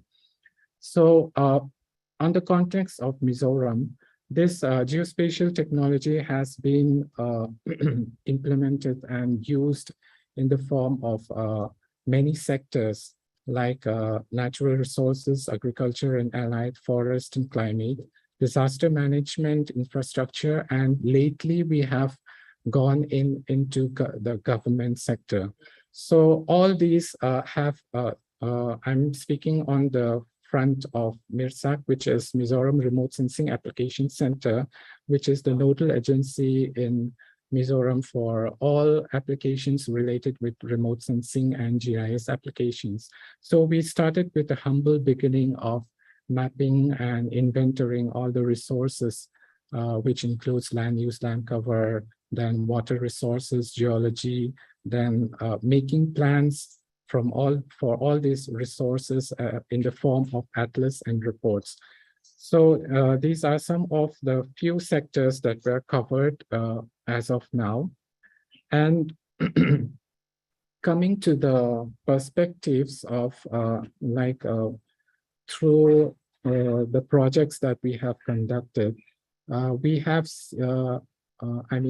personally also, I have identified like 6 sector-wise technological interventions that would bring Mizoram to a different platform, to a higher platform, if this technology is being used. So I would be stressing on some sectors, the basic 6 sectors, which will be beneficial for the development of Mizoram as a whole. So firstly, we have agriculture and allied. Agriculture, as we know, is the main contributor of the state's GDP. So with a workforce of around 34% or more, I think it's 54% as per current evaluation. So since agriculture is a very important aspect in the perspective of Mizoram, this technology can really play its part through precision or smart agriculture, like we have in developed countries. I know the investment will be high initially, but once investment is done, this technology can go on its own flow and help in more productivity, in better food security regimes like that. So in this prospect, there are many other application areas which would be beneficial for the state, like we have crop health monitoring, which will be shortly coming up under one of the projects, and can be also integrated with national schemes like integrated pest management or integrated nutrient management. So like that, we also have crop insurance, which is very important in case of disasters, like to assess the area of crop damage and things like that. So this inputs from geospatial technology can be very beneficial in a state like Mizoram. Coming to the forestry and climate part, this part is also an important part because Mizoram, as we know, is a majority of the area is a forested area, and it holds one of the, second largest coverage of forest in the country.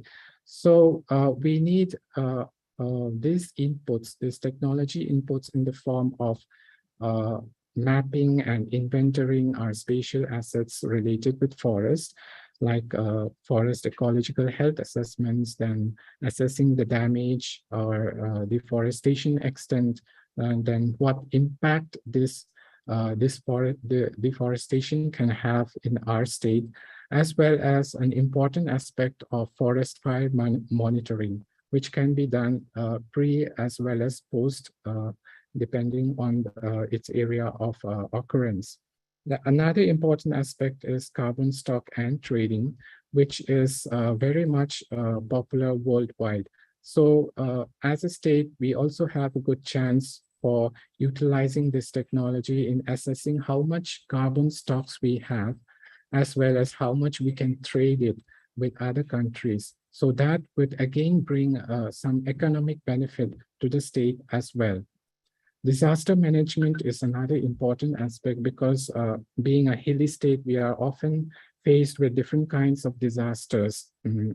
Like we have landslides occurring in the monsoon seasons. So for this also, this geospatial technology can help in designing and building early warning systems, then emergency response systems. Then we can go for disaster risk reduction measures as well as damage assessments. Infrastructure and utilities are like the pillars of development to measure development in any region. So for in this aspect also, this geospatial technology can give its expertise in the field of infrastructure monitoring, as well as updating the existing maps. Then we can go for road alignments, and then all the smart city initiatives also hugely depend on the data that is generated from geospatial technology to plan and to integrate different aspects of technology. Natural resources like the living form of the environment in which we live. So all these natural resources also can be mapped, periodically mapped, and can be studied using this geospatial technology, which right now as a state we need to expand our technology expertise towards impact studies, then assessing our hydro potentials, as well as another important thing is renewable energy resources. How much renewable energy resources we have. This part is also still left behind in this technology impact for the state of Mizoram. So the technology part can still be very useful in doing all these kinds of studies as well as projects. In governance, this is a very important aspect because unless the government gives impetus and focus on technology, then whatever we are talking about, like future technologies, doesn't really come into picture, because the government on their side also have their part to play in bringing technology to the forefront for development purposes. So in this aspect, this geospatial technology can help in designing, we have our decision support systems, where the administrators and the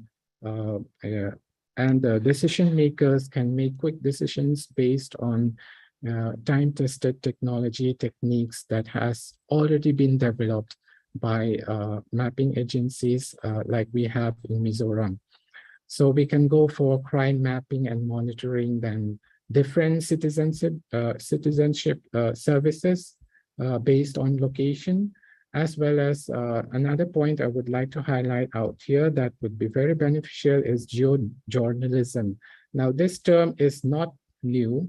It was started a long time back in the developed countries, but for Mizoram, I think this geojournalism will be have a very large impact, because we are dealing with location information as well as real time.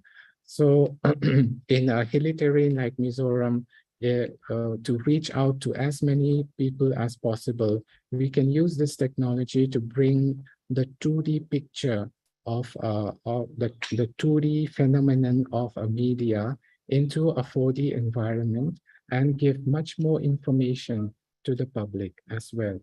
And also on the government side, I think the government should include this technology as an important aspect during plan and policy preparation as an advisory technology system.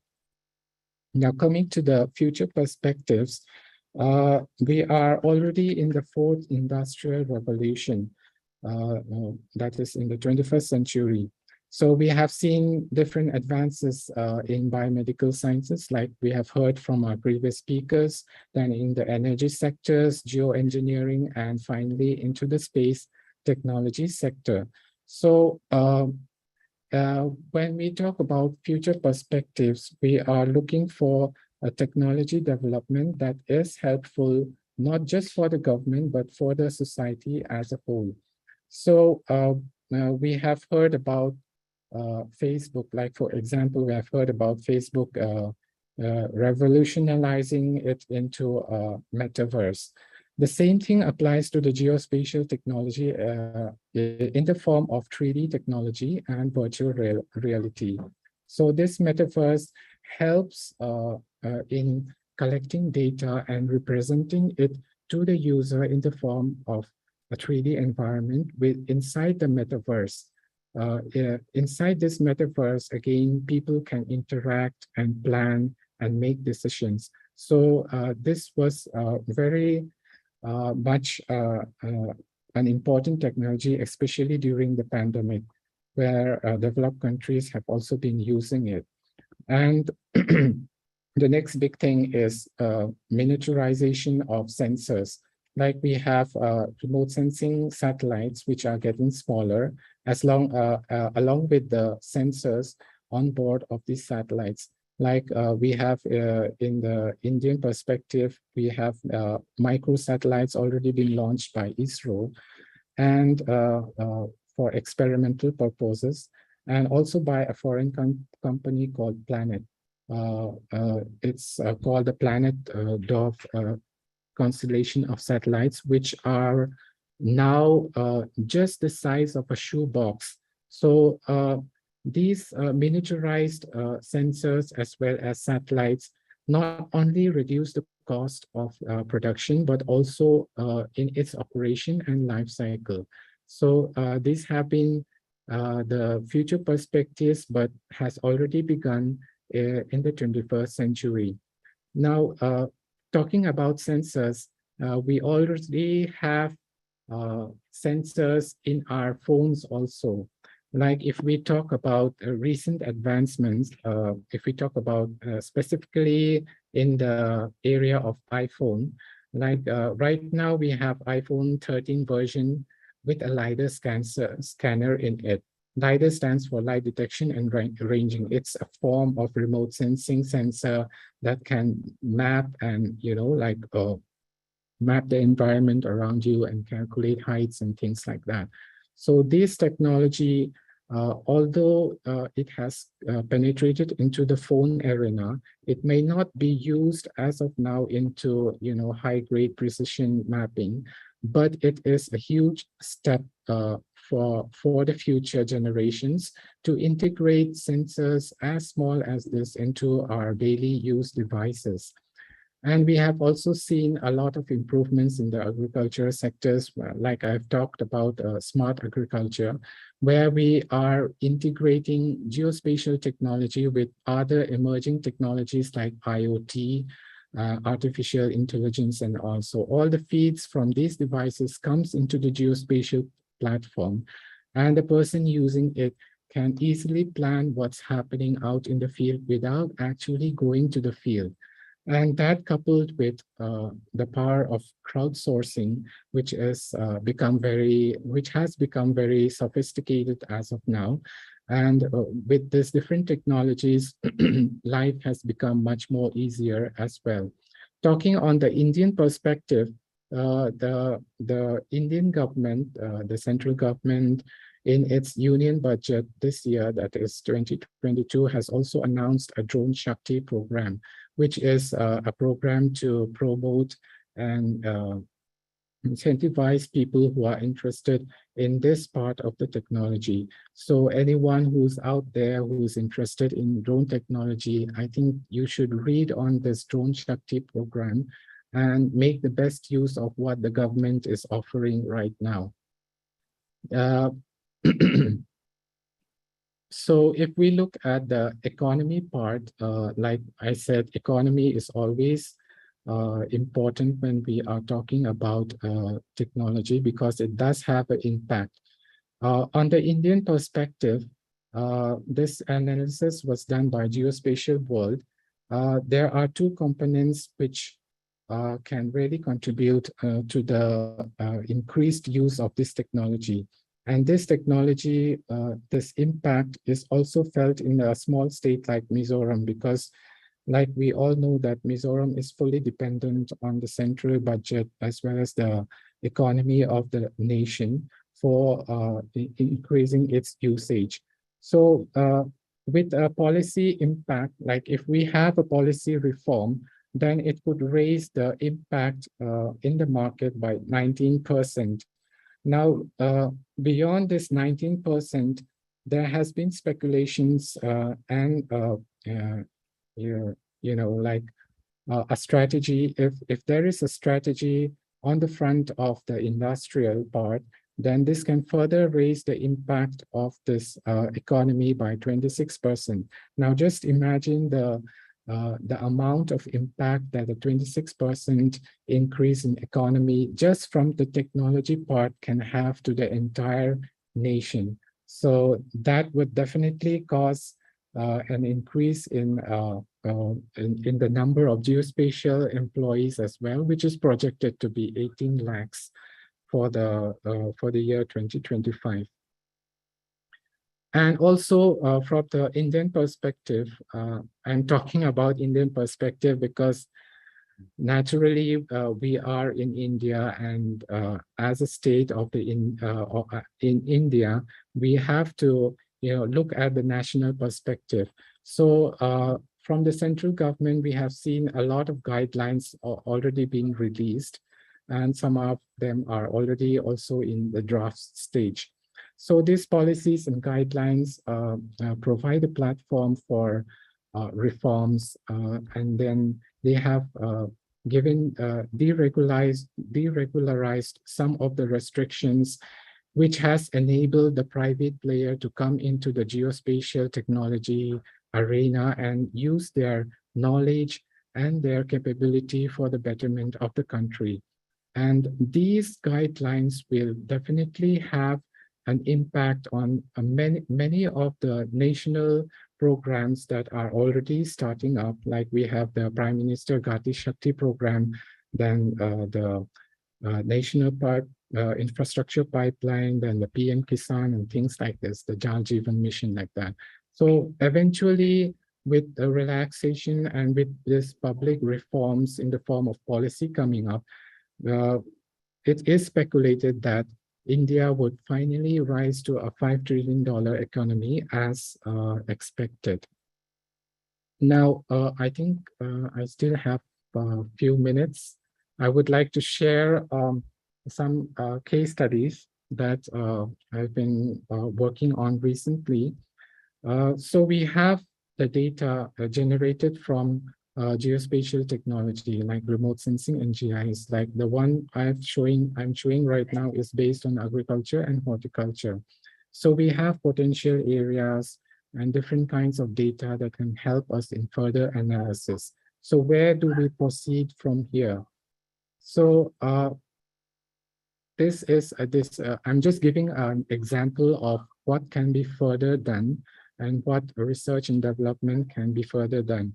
So this is an example of a decision support application in which we have different tools. These tools will depend on how we want to use it and for what we want to use it. So this is an example of a logistic and supply chain decision support. So let us take an example of nearest route analysis thing based in Sechip town. Suppose we have a product that has to be shipped from point 1 to point 2. Everyone can do it, like we have Google Apps. Okay, that is fine. But in the context of Mizoram, we have a different challenge, like we might have some roadblocks in the way and different things that would block the process of transportation. So the point 1 to point 2 is easily transferred in 5 minutes. Now, given a situation that there is a roadblock, like there is a sudden roadblock just before transportation. Now, conventionally, anyone who's responsible for the logistic will have to plan an alternate route, which would take time as well as energy. But with the use of geospatial technology, we can easily put the data we already have into a much better use like in this example, the previous example shows that we can cover this distance in just 5 minutes.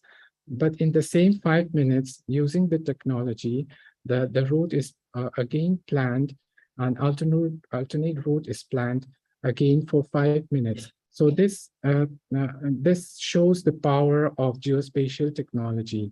And further, we can expand this logistic route. Like, for example, we have 3 distribution points that we have to reach. And then from these distribution points, we have to reach to the reseller stores. Now, using this technology, also, we can easily plan, like, where are the closest reseller stores and how effectively we can use our time and resources to reach all these reseller stores. So this is just an example and you know, like a small project that I've been working on. So if there's anyone interested out there who likes to add some value to what I've been done, then you're most welcome to collaborate with me. So on that note, I would like to end my presentation, and I thank you all for being patient till this end. Thank you. Thank you, sir, for an informative presentation and enlightening us about the space technology, as well as the impact of geospatial technology on the economy, and for highlighting the sectoral initiatives taken up by MIRSEC for geospatial intervention in Mizoram and the future perspective of geospatial technology. So with that, we have now come to the end of today's webinar. And on behalf of Mizoram Science, Technology and Innovation Council, I thank our invited speakers, Dr. Sivan Kuma, Dr. Karabidas, Mr. Vaner Shwaya, and Mr. Robert Datan Himasilo, for accepting our invitation and making the time out of your busy schedule to give an interesting and informative presentation. I want to thank all the officials from Department of Science and Technology, Government of India, for initiating this celebration and giving us the opportunity to host this important webinar. I want to express a heartfelt thanks to all the participants, also participants from different councils across the country, for making the time to be with us. Thank you so much for joining us today.